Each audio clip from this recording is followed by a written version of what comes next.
तो 4 साल के भारी अंतराल के बाद Vinland Saga season 2 is finally here and almost वो एयर होकर फिनिश हो चुका है। विनलैंड सागा सीजन 1 एक सेनन एनिमे होने के बावजूद काफी ज्यादा सक्सेसफुल हुआ थैंक्स टू स्टूडियो विट, जिन्होंने एक सेनन मांगा को इतना खूबसूरत ट्रीटमेंट दिया जो कि यूजुअली उन्हें मिलता नहीं है। Seinen mangas are some of the best tales one can imagine, yet animated form में उनका ट्रैक रिकॉर्ड अच्छा नहीं रहा है। ऑल्दो टेक्निकली विट स्टूडियो की अडेप्टेशन भी इतनी ज्यादा हाई क्वालिटी नहीं थी।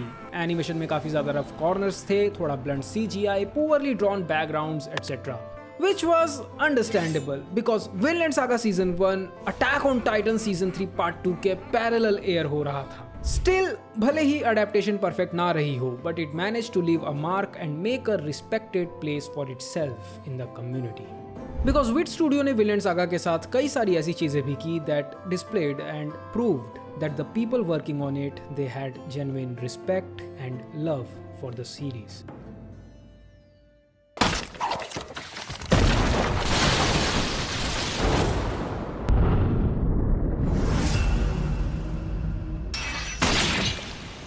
क्रूशल मूवमेंट्स को जितना अच्छे से तुम इमेजिन कर सकते हो उससे भी कहीं बेहतर तरीके से उन्हें हैंडल किया गया। One of the greatest episodes in the history of anime is the last episode of Vinland Saga season 1। Askeladd, the true king of Britannia, casually throws away his life to protect his beliefs.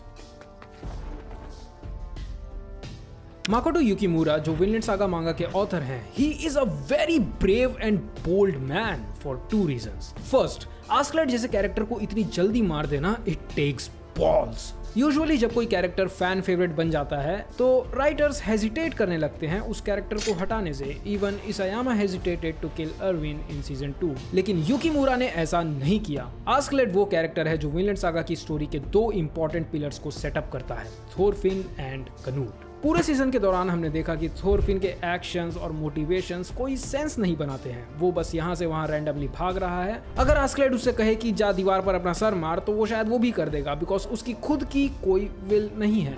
दूसरी तरफ कनूट वो लड़का है जो अपनी surrounding से कभी adapt नहीं कर पाया। ऑल्दो रागनार की डेथ के बाद कनूट का डेवलपमेंट हो जाता है, but it's only when Askeladd dies, जब इन दोनों कैरेक्टर्स को एग्जैक्टली वो मिलता है जिसकी इन्हें सबसे ज्यादा जरूरत होती है। Canute gets power, Thorfinn gets peace.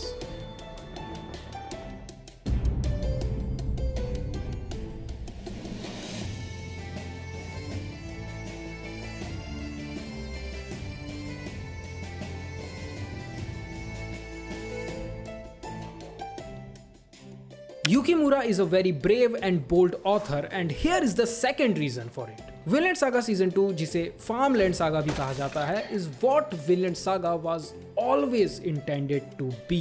नहीं, ये कोई action hack and slash Viking anime नहीं है। अगर ये सीजन तुम्हें बोरिंग लग रहा है तो you are missing as well as proving the point, जिसमें कि तुम्हारी कोई गलती नहीं है। इवन दो मैं सब कुछ जानता हूँ, I still feel pumped up when I see जब थोरफिन किसी को पंच मारता है या फिर किसी एपिसोड में कोई वॉर सीक्वेंस होता है। It's ironic that I am watching a show that is against violence while I wait for violence to happen in it.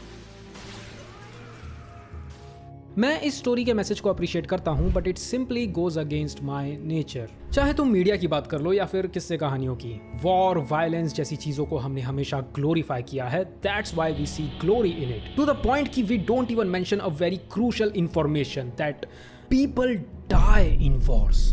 War से जुड़ी ग्लोरी को सेलिब्रेट करने में हम इतने ज्यादा मगन हो जाते हैं कि हम उसके एक्चुअल मीनिंग और कॉन्सिक्वेंसेस के बारे में सोचते ही नहीं। इट्स वेरी कॉमन टू से कि तुम्हारा फेवरेट जॉनरा एक्शन है, लेकिन कभी अपने आप से सवाल किया है क्यों? It's understandable if you like comedy, it's understandable if you like romance, लेकिन एक्शन क्यों? Why do you like to see violence so much? What do you feel when you see people in distress killing each other? Why do you get excited when you see blood everywhere? This is not discrimination. This is very factual कि compared to women, मर्द ज़्यादा action प्रेमी होते हैं। हमें violence देखना ज़्यादा पसंद होता है, and it's because we are men.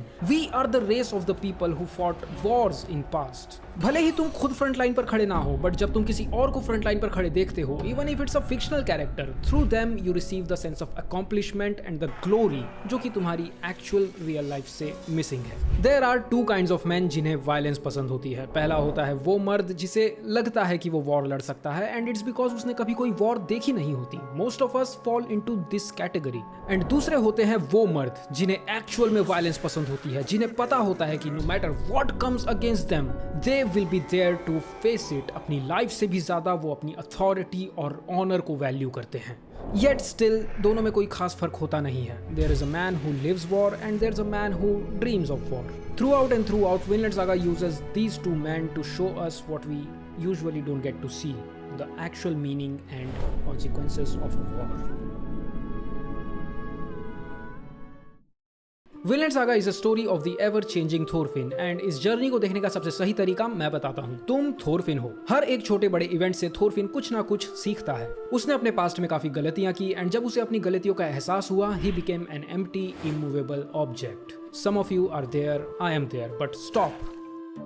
Just look at where Thorfinn is now. It's all part of the process. Being empty is better than being drunk because तब तुम अपने आप को बेटर चीजों से फिल कर सकते हो। As an individual, Thorfinn अपने हॉन्टिंग पास्ट को ओवरकम करने में सक्सेसफुल होता है। उसकी इनर जर्नी यहाँ पर खत्म हो चुकी है। And now is the time for him to walk.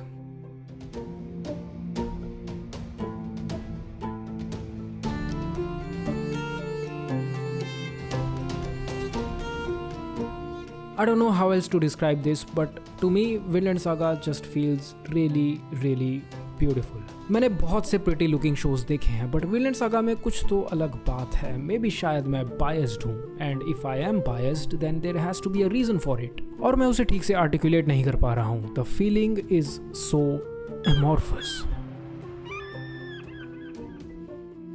इस अडेप्टेशन के डायरेक्टर और जितना भी स्टाफ इस एनिमे पर काम कर रहा है, you can tell just by watching that they have so much of genuine love for this story. Vinland saga की एनिमे अडेप्टेशन सिर्फ उसकी मांगा की रिटेलिंग नहीं है, it understands the manga very well and it adds value to it. Season 1 में एक scene था जहां पर थोरफिन जेल के अंदर बंद होता है और लीफ एरिक्सन वहां आकर उससे बातें करता है। वो उसे अपने सेलर होने की कहानियां बता रहा होता है और बैकग्राउंड में एक सडल सा म्यूजिक बजता है and then we see Thors walking in the fields of Vinland. At this moment Thors ने अपनी जिंदगी में जो कुछ भी झेला है, थोरफिन उन सब चीजों से अभी गुजर रहा है। He is yet to understand what his father actually meant when he said you have no enemies. But for a split second, जब थोरफिन ने विनलैंड का नाम सुना, for a very brief second, his mind felt liberated.